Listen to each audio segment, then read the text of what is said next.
Welcome to Legends of the Locked In. Today we have an inspirational story about an inmate, Marcus. Don't forget to like, subscribe, and hit that bell.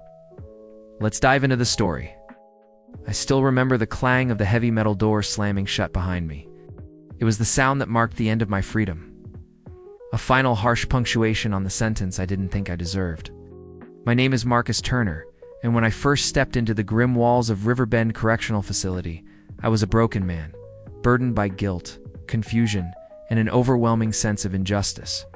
I'm not supposed to be here, I whispered to myself, eyes fixed on the cold concrete floor as I was led down the hall to my cell. The guards said nothing, their faces unreadable behind dark sunglasses. The only thing I felt was the weight of the chain around my wrist and the crushing silence that swallowed me whole. It was a robbery I didn't commit. Yet the evidence was stacked against me. A coerced confession, a faulty eyewitness, and a lawyer too overworked to care. The system had failed me, and now I was left with nothing but time. Days bled into nights, the monotony of prison life dragging me further down. The voices of other inmates buzzed through the halls, some angry, some resigned, but none offering hope. I thought my story would end here, behind bars forgotten. Then, in the prison library, something caught my eye. Dusty, worn-out book with the title, Principles of Criminal Law. It was old, the pages yellowed and edges frayed, but it spoke to me louder than any shout in the yard. On impulse, I grabbed it. I had never been a reader. School was never my strong suit, but that book became my anchor. Each word I deciphered felt like a spark in the darkness, a flicker of possibility that maybe, just maybe, I could change my fate. "What are you doing with that?" A gruff voice startled me. I looked up to see a fellow inmate, Jake, tall, tattooed with eyes sharp as knives. "You're gonna get yourself in trouble," he warned, eyeing the book. I want to understand," I said quietly. Jake laughed, a rough bark. "Understand? Son, this place eats men alive. That book won't save you." But I was determined. In that moment, I made a promise to myself. I would learn the law. Not just to pass time, but to fight back. To prove my innocence. It was the first step on a journey that would test everything I thought I knew about myself and the system. A journey that would change me piece by piece, from a helpless prisoner into a man fighting for freedom with nothing but knowledge and grit. So behind these cold walls, my real story began. The first few days after I took that book from the library, I couldn't put it down. The nights were the hardest one. The prison lights dimmed, and the silence screamed in my ears. I'd clutch principles of criminal law like a lifeline. I had no idea what most of the words meant at first. Terms like habeas corpus, due process, probable cause floated past me like ghosts, but I was determined to learn them. I started with the glossary. Every night, I'd write down new words on scraps of paper I found, torn pieces of old notebooks or flyers from the rec room. I called these my legal vocabulary. Slowly, I pieced together the basics. Jake, the big guy who warned me about the book, didn't come near me much after that first day. I think he thought I was crazy an inmate wasting time on legal textbooks instead of playing cards or fighting. But there was another inmate, Ellis, who noticed. Ellis was in his mid-40s, soft-spoken, with a gentle smile that didn't quite fit the harsh lines of prison life. He had been locked up for a long time, but unlike most inmates, he spent his days reading. He approached me one afternoon in the yard. "You're serious about that book, huh?" said, nodding toward the tattered cover I always carried. "Yeah," I replied cautiously. "I want to figure this out, maybe even get a chance to fight my case." Ellis nodded, thoughtful. "I used to study law a little, not a lawyer, but I know enough to help you if you want." That was the first time I felt a spark of hope that didn't feel like a lie. We started meeting in the library during the few hours it was open. He helped me break down complicated sections, explained how trials worked, what motions were, how evidence had to be presented. More than that, he told me stories about cases he'd heard, legal battles he admired, and even about inmates who had somehow won appeals. "Listen, Marcus," Ellis said one day, his voice low and steady. "The law is complicated, yes. But it's also your best weapon here. If you learn it, really learn it, you can make people listen. And maybe, just maybe, you can get out of here." I wanted to believe him, but the doubt lingered. The guards, the other inmates, Even my own mind whispered, "You're just a kid who got caught. This isn't for you." One night, as I was studying a chapter on self-representation, I stumbled on a phrase that hit me hard. A defendant has the right to represent himself in court if he chooses. The idea seemed crazy, representing myself. How could I, someone with no formal education or training, possibly stand against lawyers and judges? But as I read more, I realized something. The law was not a fortress closed off to me. It was a language, a tool, and with enough effort, I could speak it. The next day, I gathered all the courage I had and approached the prison counselor, Ms. Harper. She was strict but fair and ran the educational programs. "I want to study law," I told her, voice shaking a bit. "Can I get more books? Maybe some legal forms?" She looked at me for a long moment, skepticism clear in her eyes. "You know, that's going to be a lot of work, Marcus. And the system isn't kind to inmates trying to fight their cases on their own." "I'm ready," I said simply. She nodded slowly. "All right, I'll see what I can do." Over the weeks, with her help, I built a small collection of legal texts, a criminal procedure manual, copies of court rulings, and even an old legal dictionary. Each book was a stepping stone, but it wasn't just the books. It was the people. Ellis continued to guide me, and gradually, even Jake softened. One evening, Jake came over and said, "I don't get it, man, but I respect that you're trying something real. If you need anything, I got your back." That was the first time someone here believed in me, and it gave me more strength than I expected. Every day, I grew a little stronger, a little smarter. The walls of the prison no longer felt like a cage, but a classroom. My sentence was still long, but the spark of hope was alive, and I was determined to fan it into a flame. The weeks turned into months, and my world shrank and expanded at the same time. The physical walls of Riverbend Correctional remained cold and gray, but in my mind, the landscape grew vast. Every day I dug deeper into legal books, slowly building my understanding, one page at a time. It wasn't easy. The language of the law was dense, full of complex jargon that made my head spin. At times, frustration clawed at me, whispering I was wasting my time. A prisoner chasing a dream too big for someone like me. But I kept pushing. Ellis became my mentor and my friend. He had an uncanny ability to explain difficult concepts with patience and clarity. Sometimes we'd sit together in the library for hours discussing court procedures or the nuances of evidence law. One afternoon, he handed me a battered legal pad. "Start writing your own notes," he said. "Summarize what you learned. It'll help you remember and organize your thoughts." I took the pad eagerly, scribbling down notes in my cramped handwriting. Also began to draft basic motions, using sample forms I found in the library. The idea of writing a legal document terrified me. What if it was useless? What if I made a mistake? But Ellis smiled reassuringly. "Every lawyer started somewhere, Marcus. The difference is who's willing to keep learning." Jake, who at first had been skeptical, surprised me one day when he came over with a stack of newspapers. "You're going to want to see this," he said. "Look at this case. Guy got out because his lawyer found new evidence. Maybe it's something you can use." That moment made me realize that my fight wasn't just theory. People really did win their freedom through the law. It was possible. Yet as I grew more confident, I also started to see the walls around me differently. Not just the physical prison, but the emotional prison. I had to confront the anger, the bitterness, and the shame that had haunted me since my arrest. One night, lying on my cot, I whispered to myself, "What if I'm wrong? What if I really did this?" It was the hardest question to face. But slowly, with the law as my guide and Ellis's support, I found a way to silence that doubt. I began writing a journal, not just of legal notes, but of my thoughts, fears, and hopes. "You need to believe in your own story, Marcus," Ellis told me during one of our late study sessions. "Because when you get in front of a judge, that's what you'll be telling." My legal education was more than memorizing terms. It was about finding my own voice. I also learned about the prison system itself, its flaws, biases, and ways inmates could petition for review or appeal. One of the most encouraging things I discovered was the concept of pro se representation, representing yourself in court without a lawyer. It was rare and difficult, but it was my only option. I practiced drafting motions and petitions in my cell late into the night. I wrote and rewrote them, asking Ellis for feedback and incorporating every bit of advice I could get. The guards sometimes noticed my papers spread out on the narrow table in my cell. Some laughed, others ignored me. But one guard, Mr. Peters, was different. He was quiet, observant, and surprisingly kind. One day as he passed my cell, he paused and said, "If you're serious about this law stuff, don't give up.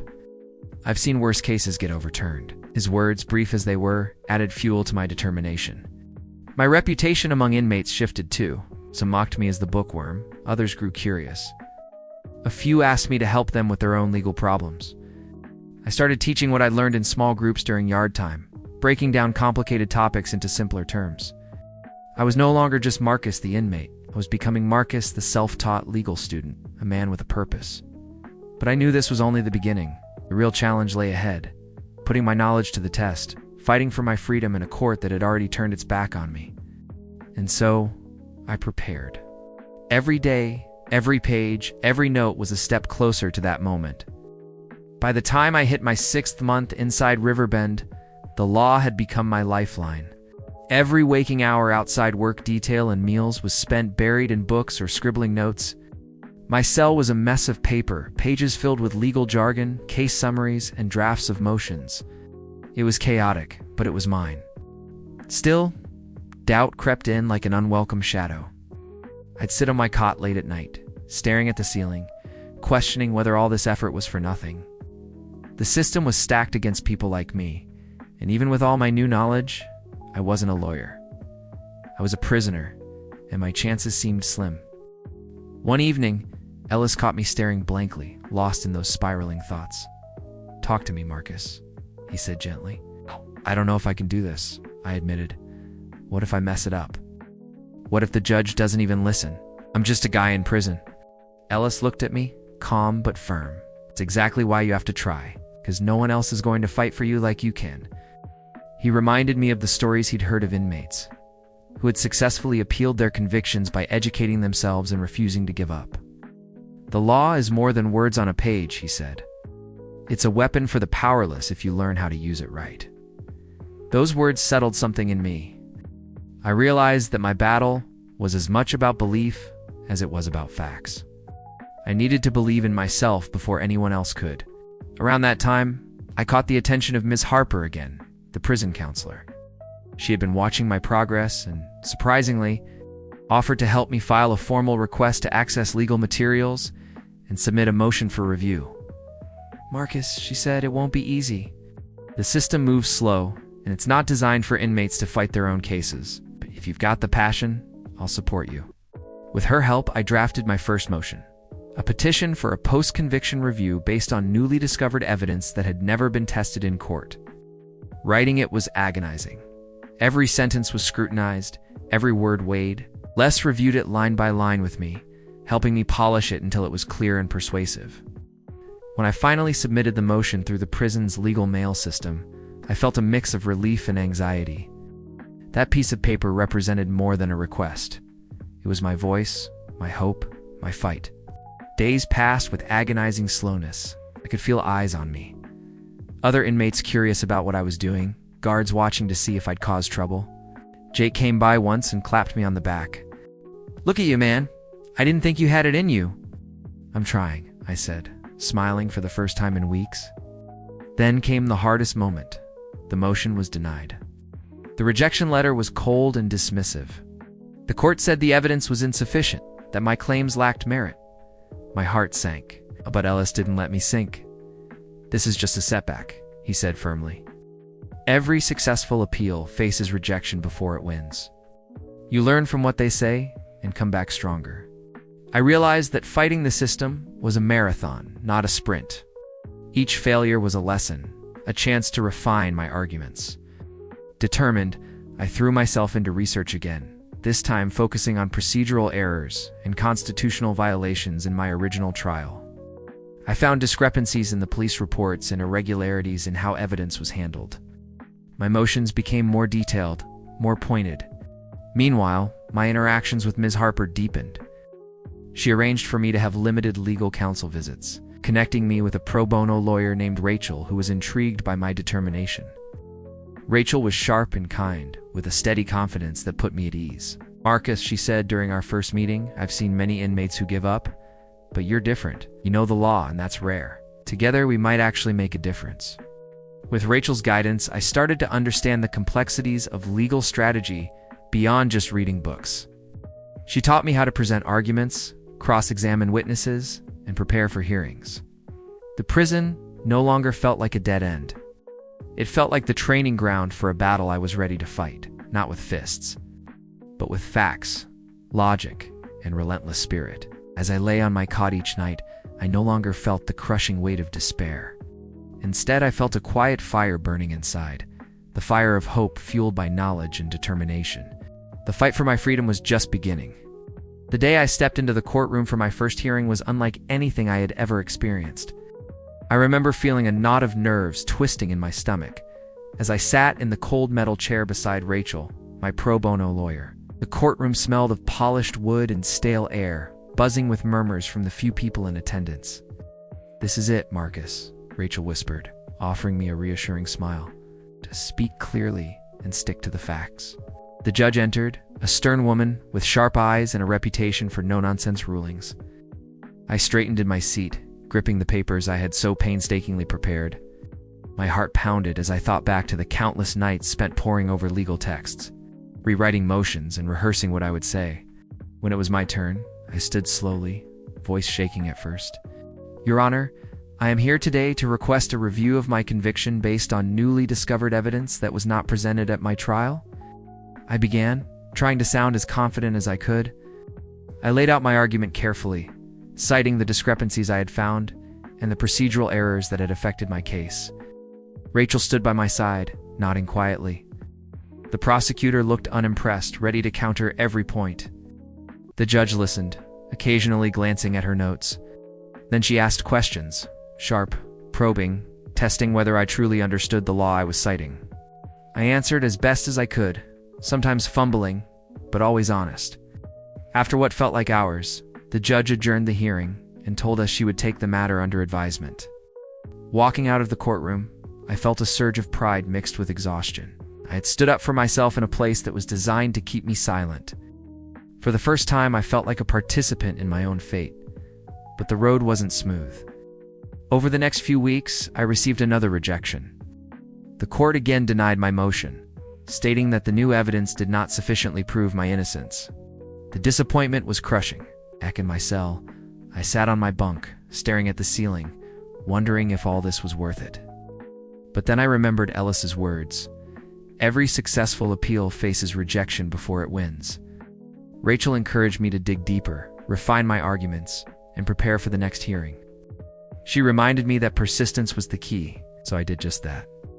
I rewrote my motions, adding new details, referencing similar cases where courts had ruled in favor of inmates with similar evidence. I practiced presenting my case with Rachel, working on clarity and confidence. Meanwhile, word spread among inmates that I was fighting my case. Some came to me for help with their own petitions. Jake, who once mocked my lawyer dreams, now called me Marcus the Legal Eagle. Even some guards took notice. Mr. Peters nodded at me during counts, a silent sign of respect. Each hearing was a battle, sometimes small victories, sometimes setbacks. But every experience sharpened my skills and deepened my resolve. I learned to anticipate questions, to stand firm in the face of skepticism, and to never let doubt take hold. Through it all, I realized something important. Winning my freedom was not just about the law, it was about belief. Believing in myself, in justice, and in the power of knowledge to break even the toughest chains. The more I immersed myself in the legal fight for my freedom, the more I realized how crucial allies were. No man fights a battle alone, especially not one like mine. Rachel, my pro bono lawyer, became a steady pillar in the chaos of prison life. Her visits were a lifeline, a breath of fresh air outside the confines of Riverbend's walls. She was sharp, no nonsense, and genuinely believed in me. But even she admitted the road ahead was steep. "Marcus," she said during one of our meetings in the visiting room, "you've got determination, and that counts for a lot. But the system is slow, and it's not designed to help you. We need to be smart to find every angle we can." One angle she suggested was appealing to the prison administration for better access to legal resources. It wasn't easy convincing them. Bureaucracy in prison moves slower than molasses, and the guards weren't always friendly to an inmate pushing boundaries. But to my surprise, Mr. Peters, the guard who had quietly encouraged me months ago, stepped in. "Hey, I talked to the warden," he said one afternoon during a rare moment outside my cell. "They're willing to give you extended library hours and some photocopy privileges." That was a game changer. With more time and materials, I could dig deeper into case law, draft longer, more detailed motions, and even start preparing for a possible hearing where I would represent myself. Then there was Jake, who had evolved from a skeptic to an unlikely ally. He wasn't interested in law himself, but understood the power of having someone fight with intelligence. "I'll watch your back if things get rough," Jake said one evening, nodding seriously. "You focus on the papers. I'll keep an eye on the yard." Even Ellis, my mentor, encouraged me to start teaching other inmates what I'd learned. "Knowledge is power," he said. "Spread it around. It builds community and support." I started informal classes in the library. Groups of inmates gathered as I explained legal basics, how to read court documents, and the steps for filing appeals. The sessions were rough, with interruptions and skepticism, but I saw hope flicker in their eyes. One inmate, Carlos, had been convicted of a minor offense, but was serving a long sentence due to a paperwork error. I helped him draft a petition for review, and with Rachel's help, his case was expedited. That victory felt like a beacon, proof that this wasn't just my fight. It was a fight for everyone who'd been failed by the system. But alliances came with challenges. Not everyone wanted me to succeed. Some inmates saw my efforts as a threat, and whispers of snitch and brown noser floated through the yard. I faced intimidation, subtle threats, and the constant pressure to conform. But I learned to stand firm, to use the respect I'd earned, and the knowledge I wielded as armor. One night, after a tense confrontation with a group trying to scare me off, Jake stood beside me and said, "They don't understand what you're doing, but I do. Keep going." His support meant more than words. With allies like Rachel, Ellis, Jake, and even Mr. Peters, I felt less alone. The fight was bigger than me. A community bound by hope, knowledge, and the hunger for justice. Together, we pushed forward, preparing for the day I would stand in court not just as a defendant, but as a man who had mastered his fate. The day of my second major hearing arrived with a strange mix of dread and determination. I remember waking up before dawn in my cramped cell, the thin morning light filtering through the barred window. My heart hammered in my chest as I dressed carefully, clutching my worn legal notes like a shield. Rachel met me at the prison gates, her calm confidence steady in my nerves. "Remember, Marcus, this is your chance to show the court who you really are. Not just an inmate, but a man who knows his rights and refuses to be silenced." We arrived at the courthouse, the imposing stone building standing like a fortress against the sky. Inside, the atmosphere was sterile, but electric with tension. I felt eyes on me as we waited for the judge. When my name was called, I stood, breath steadying, and walked to the podium. This time, I was prepared to represent myself, with Rachel by my side to advise. The prosecutor was ready with pointed questions and objections. The judge's gaze was sharp, demanding precision. I presented my case methodically, referencing statutes and precedents I'd memorized and understood. When objections came, I responded calmly, citing rules of evidence and procedure. At one point, the prosecutor challenged my knowledge. "You're not a lawyer. What makes you qualified to argue these points?" I looked him straight in the eye. "Your Honor, the law grants every defendant the right to represent themselves. I've spent months studying these issues to ensure my voice is heard." The courtroom was silent for a moment. Then, the judge nodded and said, "Proceed." As I spoke, I felt a clarity and confidence I had never known. This wasn't just about freedom. It was about reclaiming my dignity and proving my worth. After hours of back and forth, the judge adjourned the hearing and promised a written decision. When the ruling came weeks later, it was a partial victory. The judge acknowledged procedural errors that warranted a new evidentiary hearing. It wasn't freedom yet, but it was a crack in the prison walls. That night, back in my cell, I allowed myself a small smile. Months of relentless study, setbacks, and doubt had brought me this far. The battle was far from over, but for the first time, I saw a path forward, a path I was ready to walk with my head held high. After the partial victory in court, a glimmer of hope lit my days. The judge had ordered a new evidentiary hearing, meaning the court was willing to reconsider parts of my case. It was more than I had dared to hope. Rachel and I began preparing for the hearing with renewed energy. We knew this was the moment to challenge the prosecution's evidence head-on. One day, during a visit, Rachel brought surprising news. "Marcus, there's a chance to review the physical evidence from your trial. The evidence room. It's rare, but sometimes with enough pressure, the court allows a review." My heart skipped. If we could re-examine the evidence, maybe we'd find something new, something that could turn the tide. The next weeks were a whirlwind of legal motions and requests. The prison's legal department was resistant, but Rachel's persistence paid off. Finally, I was granted supervised access to the evidence. A small, sterile room filled with boxes and bags, all labeled with dates and case numbers. As I sifted through the materials, photos, reports, and physical items, I focused on one thing: discrepancies. And then I found it. A report that didn't match the timeline presented at trial. A forensic note that had been overlooked. My heart raced. "This is it," I told Rachel during our next meeting. "This could prove my innocence." But uncovering this lead also stirred up resistance. The prosecution fought hard to dismiss the new evidence, and some guards gave me wary looks, as if my fight was threatening the fragile order. Still, with Rachel's help, I submitted a motion to include this new evidence in the hearing. The day of the hearing arrived, tense and electric. I stood before the judge, laying out the discrepancies clearly and confidently. For the first time, I saw hesitation in the prosecutor's eyes. The judge listened intently and ordered the new evidence to be formally considered. After the hearing, as I walked back to my cell, a strange mixture of exhaustion and exhilaration filled me. I was no longer just an inmate. I was a man rewriting his story, rewriting the system's script. But deep down, I knew this was only the beginning of the fight ahead. Days blurred into weeks as I waited for the court's decision on the new evidence. The anticipation gnawed at me, but I forced myself to stay grounded, focusing on what I could control, preparing for every possibility. Rachel visited often, her calm presence a steady anchor in the chaos of uncertainty. One afternoon, she brought news that sent a chill through me. "The judge has scheduled a full evidentiary hearing.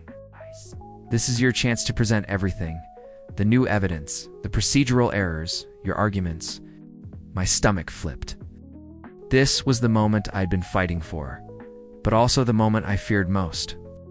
On the day of the hearing, I stood in the courtroom with my legal notes in hand.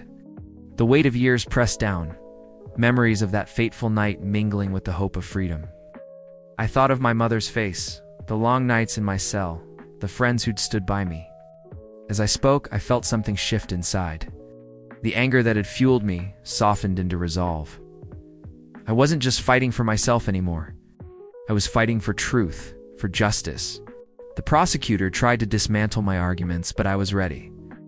I pointed to inconsistencies, questioned witnesses, and laid out the timeline with clarity. Rachel coached me quietly between breaks, reminding me to stay calm. When it was over, the judge thanked us and said a decision would come soon. Walking back to Riverbend, I felt a strange calm. The past, with all its shadows, was still there, but so was the future, a future I was beginning to shape with my own hands. That night, I wrote in my journal, "I am not my mistakes. I am the man who learns, who fights, who hopes." The months in Riverbend were harsh, but the hardest battles were not just in the courtroom. They were in my heart. I hadn't seen my mother since my trial, and I carried guilt every day for the pain I caused her. One day, Ms. Harper surprised me with news. My mother wanted to visit. When she arrived, frail but determined, I felt a flood of emotions. She looked at me with eyes full of love and sorrow.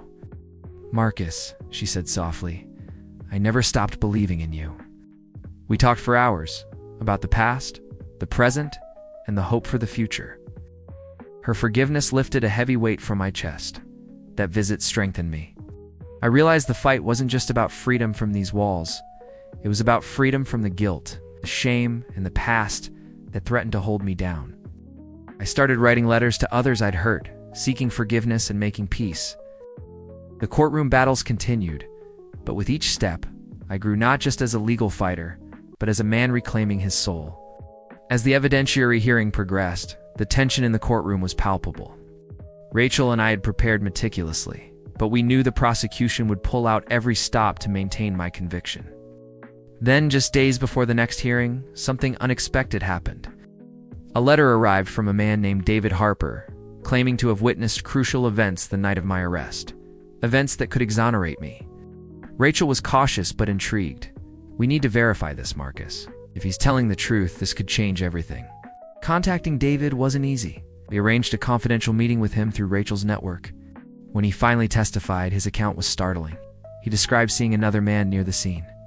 Someone who matched the real perpetrator's description, not mine. The prosecutor tried to discredit David, but his testimony held strong under cross-examination. For the first time, I felt the scales of justice tipping, but with hope came danger.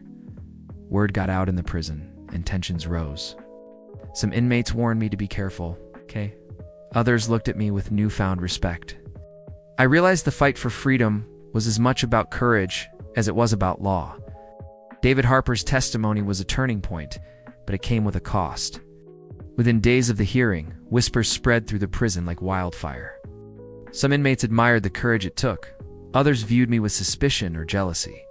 One night, as I returned to my cell after the law library, I found the door slightly ajar. A cold knot of fear tightened in my chest.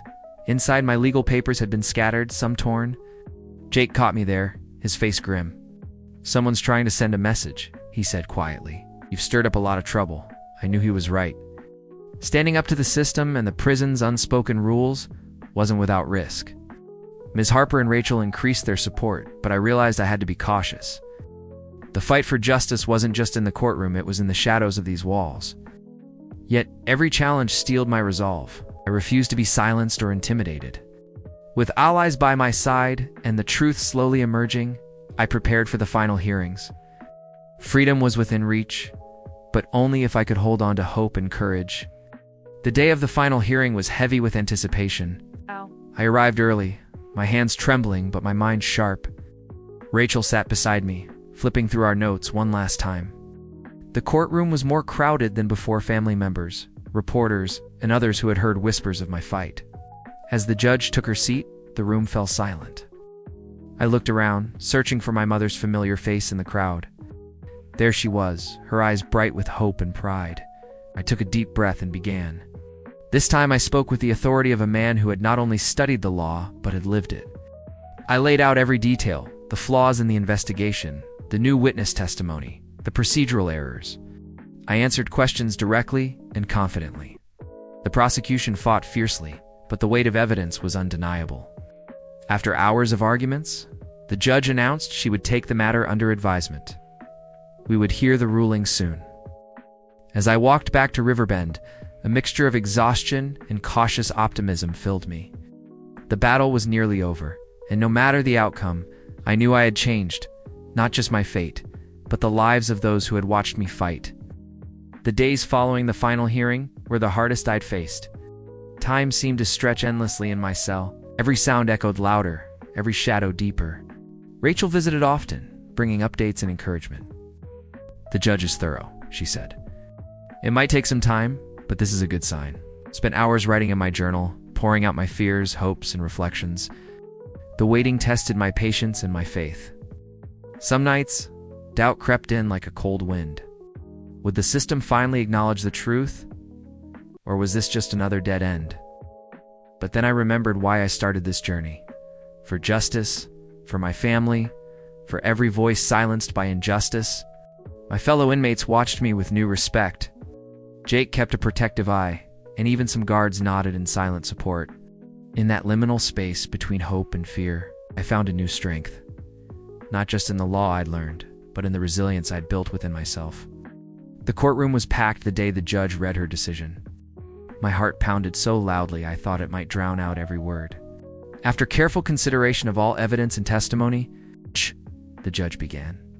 This court finds that the original conviction was marred by significant procedural errors, and that new evidence casts reasonable doubt on the defendant's guilt. A wave of emotion crashed over me. Years of struggle, countless sleepless nights, and relentless study had led to this moment. The judge continued, "Therefore, this court orders the conviction vacated and the defendant's immediate release pending retrial or further proceedings." Tears blurred my vision. Rachel reached out and squeezed my hand.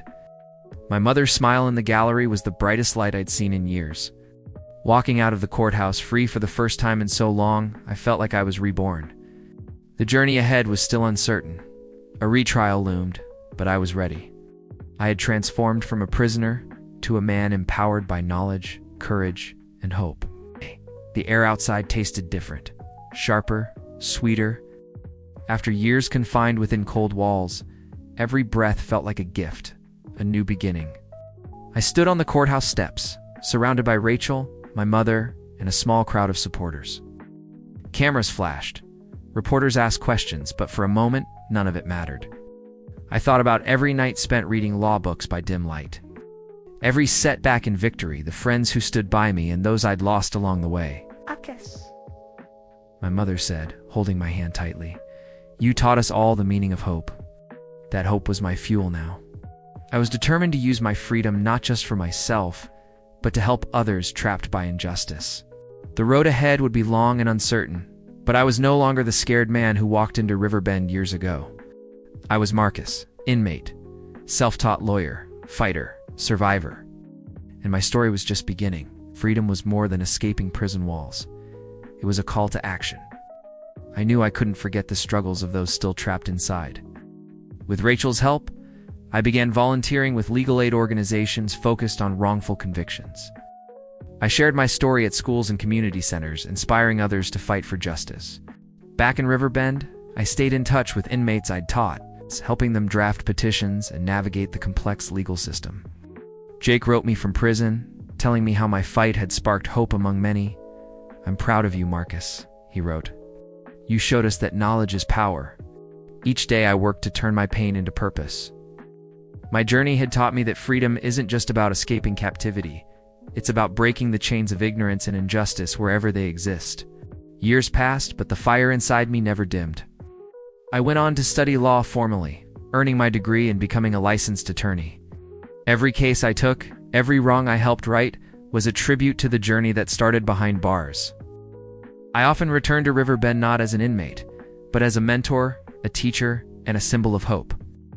Watching new generations learn to fight their own battles reminded me that change is possible, one step at a time. One afternoon, as I spoke to a group of inmates about their rights, I saw a young man listening intently, eyes bright with determination. I recognized the same spark that had ignited inside me years ago. Before I left, I told him, "Remember, the law is not just words in a book. It's a tool, a weapon, and sometimes a lifeline. Use it wisely and never stop fighting." My story wasn't just mine anymore. It was a legacy, a testament to the power of will, learning, and hope. Because sometimes, the greatest freedom begins in the darkest places.